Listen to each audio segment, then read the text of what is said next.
So, very first one is, in fact, this is a brand new tool that, well, it's brand new to me and to my business that we've just started using. It's called Raindrop.io, and it is a shareable bookmark manager. So all of these cool online tools that I curate, we save these into this bookmark manager. And once we've got all the tools there, got our slides all done up, then able to share all of these tools as one link to the team there. So if I open it up, hopefully you can see this if I open it, just to show you what it looks like inside. It is a Chrome extension, and so you can save it from your Chrome browser. I believe it works on Firefox as well. Not sure about Safari or some of the other ones, but they certainly work with those ones. And what you can see on my screen here down the left-hand side, these here are all of the cool online tools. So I've got them all date ordered going back for millennia that I've shared. So if there's any tool in there that you're looking for, then I can actually search for it. So they do have a search bar up there. You can search for the bookmarks that you saved. And the good thing about it too is that you can save website links, you can save images, you can save videos, you can save PDF documents. So it is a fairly comprehensive bookmark manager with a reasonably good search function. So I've imported all of the bookmarks from the previous one that we're using into this app here. And the good news about it is that it is free. So it costs you nothing. They do have paid plans which you can get extra benefits with it. But for most of us, the free version is going to be way good enough for you. So if you're reading a book, for instance, you can have a collection here of quotes, of resource material, of research material. If you're running a course, a project, you can do the same. If there are AI tools that you're wanting to gather together into one place so you can find it, you can create a collection for that there. So very versatile. It is an in-browser tool. And they also have a desktop application as well, which you can download, and you've got them all available as an app on your desktop. And you can share it across mobile. So they have a mobile app as well too. So when you're saving on one device, saves across all devices. It is a good tool. Looked at a number of tools as an alternative to the one that we're using. Reason why we shifted from the one that we're using is that they were going to stop allowing us to add bookmarks in without charging a fee for it, and a significant fee for it. So we've moved across to this particular tool here. So this tool is called Raindrop.io. Now, all of these apps and tools, we will drop these into chat. So don't worry about looking at the link there and trying to decipher what it is. We will drop them into chat. They will be clickable, so you can save the chat at the end of the evening and go and explore those at your leisure. If you're not sure where chat is, if you have a look at the bottom of your Zoom toolbar screen, there is an item there that says chat. It's got two little speech bubbles, and that's where we'll save it. And feel free to introduce yourself, as some people are there as well too. All right, next app that I've got for you is one for creating standard operating procedures. I work in a room here with my partner, Jenny, and she told me off today for not documenting all the things that I do. So I went out and looked for a tool that would help me with the documentation, because I'm not very good about writing all of these things down. And so what this particular tool, which is called double.so, does is it allows you to document what you're doing by sort of moving and clicking around the keyboard. So let's see if I can bring it up on the app here. It is a Chrome extension, or it is a extension that you can install, hopefully on more than just Chrome. So I'm going to open it, start recording, and I'm hoping that you'll still be able to see my screen when that happens. So all you do is you can see as I work around the screen, there are purple areas that are highlighted. Can you see the purple areas as I move my cursor around? So purple frames, you can. Great. Okay, perfect. All right. So all you do is you you create your normal, or do your normal daily task with your apps and tools. So this is with your apps and tools that you're using. And so, if it's say 0 and you're wanting to show your accountant or your VA how to enter invoice and that sort of thing, you just click on it, work your way through it. And so I've opened up the inside of this particular app. And so you can do things like create a new collection. You can sort of give the collection a name. I'm just going to call this a test standard operating procedure. And then we'll create that. And so it's recording all of the movements that I do on screen. And so what will happen at the end of it is, let's say if we try a new guide, at the end of it, it will have a screenshot of all of the movements that I've, or all of the clicks and all the screens that I've seen. And then you can edit those screenshots. You can remove the ones that are not relevant, and you can add in additional ones or additional screenshots if you need to as well too. So let's end that session. And let's go tick. All right. And that's going to end the session there now. And so it will now save your guide. So now it's opening up a new screen. You'll be able to see all of the clicks and things that you've done.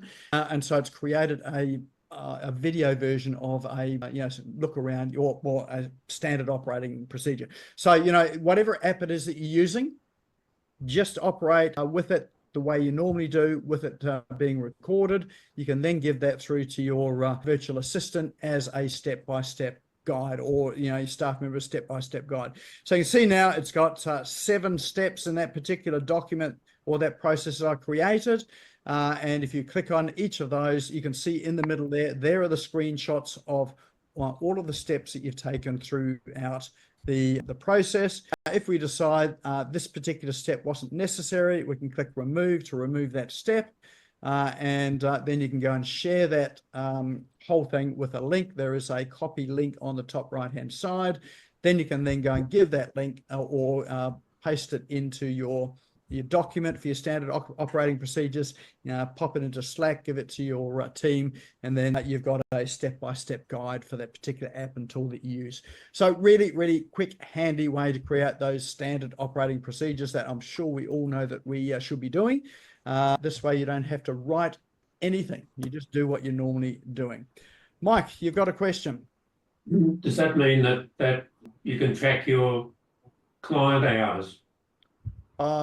You could track your client hours.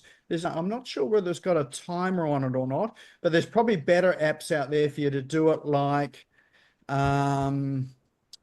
what's the one that I use? It is Toggl, Toggl. You go, we'll give you a bonus app for tonight. Okay. There we go. There's Toggl time tracking software. Again, this is a free app as well too. And am I logged into it? Let's see. Oh, yep, no, I am logged into it as well. It's got a timer on it. You can click the timer and it will start to log your hours that you're spending on a particular project. You get a report out at the end of the day, the week, the month, whatever it is, and then you can do your billing from that there. So the free version of this will just do the tracking for you. If you're on a paid version, I think you can add in pricing and those sort of things. So it's easy to then go and create your invoices from it. So in here, we've got reports. So if I click on reports, and then we've got our team here. So let's say we want to track, let's say custom hours. And 1 through to 15, so the first half of the month. All right, and then we've got team members in there. It will sort of track their hours. It tells us what they're doing on the moment. And you can actually set up projects in here so that you can track, projects or clients, so you can log in and track, whatever it is that you need to track. So yeah, this is a really, really handy tool. And this is one that me and my team use daily. So there we go. There's an extra tool. We will drop that into chat as well too as an additional one. If I can get there. All right, it's already in chat. Look at that. Fantastic. Excellent. All right, the next app and tool that I have is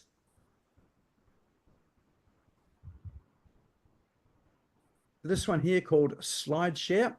And SlideShare is great for SEO actually. And it's and really what it is it's a place to store your PowerPoint presentations. So if you're giving presentations on a regular basis, it's a great place to store it online. You can send them to client. You can send a link to a client to go and watch your presentations or click their way through it. It could be a pitch deck. It could be a proposal, or you're probably not going to put your proposals up there because this is a public workspace, or they can have private areas here as well too. And in here, there are so thousands and thousands of other presentations that other people have popped up there as well too. Great thing about this is that you can have links in your SlideShare as well. So if you want to link back to your website, or you can embed videos into these slides as well too. They all work in there, and you can use SlideShare instead of using PowerPoint or Keynote or Canva slides. You can run your slides in a interactive presentation like this from SlideShare. So they do have a free level for that, so you can upload your slides here to the free level, and they're available for you to display. You can see we've got some of our business owners smashing online slides all in here as well too, loaded up from previous times as well. So so you can run it from here. So SlideShare is a great place to store your slides, and particularly if you're going overseas, you're going to conferences, or you want a central repository for it, great place to keep it. And particularly if you want to make these public as well too, you do get some SEO benefit from it, in that if you do have links in here back to your website and back to your various different properties, it's another way to get backlinks for your websites and landing pages. So that one there is called slideshare.net. And in fact, it is owned by another company called Scribd. So Scribd is spelled SCRIBD.com. And what this is a repository of ebooks, audiobooks, and documents. So in here, if you've got documents or PDF or ebooks that you want to share, you can upload them here, and you can allow people to view them here. You can also sell your documents on here as well. So if you do want to sell it, it is a very simple way to create an account, and you can upload your ebooks for sale as well too. And as you can see in the menu bar at the top, there are a range of categories in there as well too. So you find people will come here and they'll search out documents for you. So it's a good place also for, if you know what people are looking for, then you can upload your ebooks here. So rather than them not finding it on your website, if they've got a Scribd account, then they have got the ability to search for it and find it in this platform as well too. So it's a bit like, I suppose, Kindle, Amazon's Kindle in that sense. They do have an app for it as well, which you can download in the Apple App Store and the Google Play Store. But it does have the benefit there that you can sell your documents in here or give it away as well too. So, and this particular site, Scribd, is also related to another site called Everand, which is a reasonably new one, and it is a subscription site, this one here, and everything that's in Scribd is in Everand as well too. But they have ebooks, audiobooks, magazines, podcasts, and for those of you that are musically inclined as well too, sheet music. So if you're looking for music for guitar, for piano, for bass, for drums, strings, or even vocals, then they've got all of that in there as well too. So this one is a subscription-based service, $14.99 a month. But the $14.99 a month also covers the subscription for Scribd, and if you want a paid subscription for SlideShare, that same $14.99 covers all three of those apps as well too. So I've only just come across this one, Everand, just this week. As I say, it was a new service, was launched by Scribd, and I think this is a version there that is set to compete with the likes of Amazon with their Kindle that they've got, but they're also including podcasts in there as well too, and audiobooks as well. So Everand, it covers, if you missed this part, your subscription to it covers Everand, covers Scribd, and also covers SlideShare as well too. Those three tools, they're all in that same family, covered by that one app and tool, and it's ebooks, audiobooks, magazines, and podcasts. Mike, you had your hand up. I was just going to say that you were muted. Sorry. Excellent. I'm unmuted now, so thanks. We can put your hand down. Thank you. Fabulous. And with that there, that is the blooper reel. That is the end of our cool online tools for today. So all of those cool online tools, they are in chat. So they should be, well, they will be very shortly, the last item in chat. So just drop into chat. What was your favorite tool? What's the one that you think will take you down that rabbit hole to prevent you doing any work at all this week? Or the one that you think will capture your interest the most? There weren't actually too many AI ones in there today, so that was a bit of a surprise. But yeah, which is the best one there for you. And of course, these apps and tools, we'll drop these into the Business Owners Smashing It Online Facebook group. They'll be available there from tomorrow or the next day and after. If you're not a member of the group, then now's a good time to go over to Facebook and go and join Business Owners Smashing It Online. And of course, you can search for all of the past apps and tools that we've got in there from the shows of aging back to, 2017, I think. That's how long we've been going for. All right, so we have some votes here for, can we recopy the links? Yes, we've recopied the links in there, Aldrin. They're there now. Excellent. So we've got toggle, slide share, and double. We've only got 3 votes in. Where are all our votes? So just drop in your votes, just so that I know that we're on track there as well too. Everand, fantastic. Looks like it's fairly even spread anyway. So most of them, reasonably sort of practical tools for today. Everand, yes, that's right. Fabulous. Excellent. Well, that is a roundup of our cool online apps and tools for today. And of course, bring those to you so that if there are anything there that's helpful for you in business, that it's able to help you in some way, shape or form. If you're not sure about, what sort of apps and tools are right for your business or implementing for your business, and you do want a bit of a hand with it, then feel free to reach out. We do have a range of programs here to help you with that. So you get just the right apps and tools that are going to be useful for your productivity in your business as well.